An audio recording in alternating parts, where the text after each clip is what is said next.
नमस्कार साथियों, आप देख रहे हैं एस ट्रस्टेड न्यूज़। मैं हूं आशीष श्रीवास्तव। जौनपुर के लाइन बाजार थाना क्षेत्र से सामने आई इस सनसनीखेज घटना ने पूरे जिले को हिला के रख दिया था।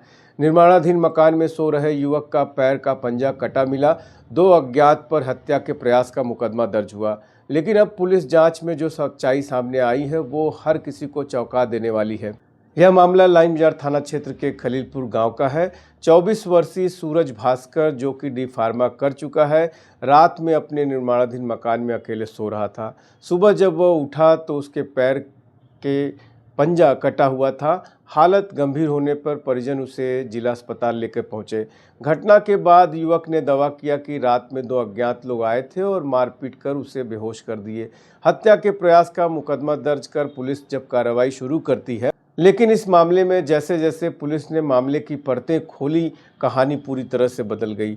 पुलिस जांच में सामने आया कि सूरज भास्कर पहले से डी फार्मा कर चुका है और एमबीबीएस की तैयारी में जुटा हुआ था। उसकी निजी डायरी में लिखा मिला था कि 2026 में हर हाल में एमबीबीएस एंट्रेंस क्लियर करना है। जांच में यह भी सामने आया कि युवक के दिमाग में यह बात आई कि किसी तरह से अगर विकलांगता का प्रमाण पत्र बन जाए तो मेडिकल की राह आसान हो सकती है। पुलिस के मुताबिक युवक ने खुद ही अपने पैर के पंजे को काटा। इसके बाद उसने पूरी घटना को लूट और हमले की कहानी के रूप में पेश किया। पुलिस ने जब घटनास्थल की बारीकी से निरीक्षण किया तो रात से सुबह तक किसी बाहरी व्यक्ति के आने जाने, आवाज़ या संघर्ष की कोई सबूत नहीं मिले। इतना ही नहीं, पुलिस ने युवक की प्रेमिका से भी पूछताछ की, जिसने पूरी घटना को संदिग्ध बताया। अब इस मामले में पुलिस के सीओ सिटी गोल्डी गुप्ता ने मीडिया के सामने आकर पूरी सच्चाई रखी है। जैसा कि आप लोग अवगत हैं, दिनांक 18/1/26 को सुबह लगभग 9 बजे हमारे यहाँ पे एक सूचना आई थी थाना लाइन बाजार क्षेत्र में कि खलीलपुर ग्राम में आकाश भास्कर नाम का व्यक्ति है। उसने सूचना दी कि मेरे भाई सूरज भास्कर को कोई सुबह 4 बजे आकर के मारपीट करके गया है और उसके पैर का पंजा काट दिया गया है। इस संबंध में सूचना प्राप्त होने पर थाना पुलिस द्वारा तत्काल कार्रवाई करते हुए हत्या के प्रयास का मुकदमा दर्ज किया गया था और उसके बाद से हमने अपनी विवेचना शुरू की थी। इस दौरान पीड़ित को उपचार के लिए पहले सदर हॉस्पिटल, इसके बाद बीएचयू ट्रॉमा सेंटर और वर्तमान में पार्थ हॉस्पिटल जौनपुर में इलाज प्राप्ति हो रही है और पीड़ित की अब हालत स्टेबल है। इस दौरान जो हमने विवेचना की और हमने पाया, पहले जिन व्यक्तियों पर पूछताछ करने पर जिन व्यक्तियों पर आरोप लगाया जा रहा था, उन सभी से पूछताछ इत्यादि करने पर हमें प्राप्त हुआ कि किसी बाहरी व्यक्ति की इसमें संलिप्तता नहीं है। इस चीज़ को कोरोबोरेट करने के लिए हमने इलेक्ट्रॉनिक एविडेंस इकट्ठा किया, सीडीआर, टावर डंप और जो बीटीएस एनालिसिस किया। उसके आधार पे जो हमारी विवेचना में निकल के आया कि यहाँ किसी अन्य व्यक्ति का आवागमन हुआ ही नहीं है।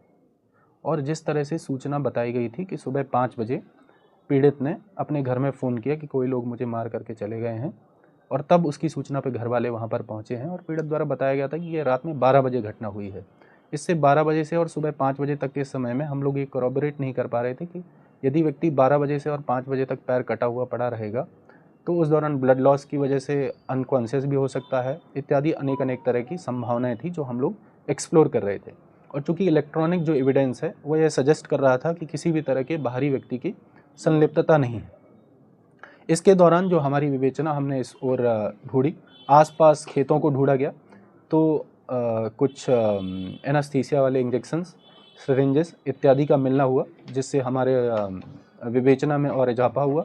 इसके बाद पीड़ित के परिवार वालों से और पूछताछ करने पर जानकारी मिली कि पीड़ित एमबीबीएस की तैयारी कर रहा था और कहीं ना कहीं उसमें एडमिशन नहीं हो पाने के कारण मानसिक अवस्था भी ठीक नहीं थी और कहीं ना कहीं निराश था। और जो पीड़ित के सीडीआर को एनालिसिस करने पर जिन लोगों से पीड़ित की बात होती थी, इसमें उसकी एक प्रेमिका का निकल कर आना प्राप्त हुआ। उससे बातचीत करने पर प्राप्त हुआ कि पीड़ित अक्टूबर में बीएचयू गया था और अपने डिसेबिलिटी सर्टिफिकेट के संबंध में जो उसे प्राप्त नहीं हुआ था। इसके बाद और दस्तावेजों और अन्य एविडेंसेस को इकट्ठा करने पर हमें एक पीड़ित का नोट मिला।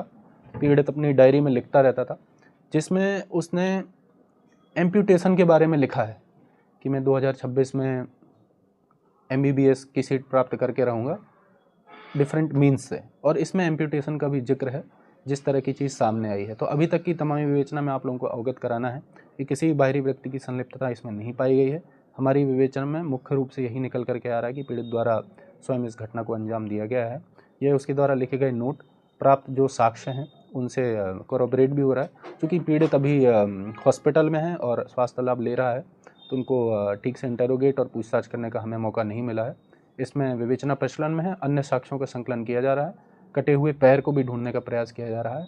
जैसे ही इस संबंध में और जानकारी प्राप्त होती है, आप लोगों के माध्यम से अवगत कराएंगे। ये डिसेबिलिटी सर्टिफिकेट लेने के लिए ऐसा कर रहा है या और कोई कारण बनते हैं? देखिए, अभी तक पीड़ित से पूछताछ करने का हमें मौका नहीं मिला है, लेकिन जो हमें नोट प्राप्त हुआ है या जो पीड़ित ने अपनी डायरी में लिखा है, उसके माध्यम से हमें यही निकल के आ रहा है कि ये MBBS की सीट प्राप्त करने के लिए कहीं ना कहीं डिसेबिलिटी सर्टिफिकेट प्राप्त करने के लिए काफ़ी लालायित था। उसके साथ कोई कार्रवाई भी होगी सर?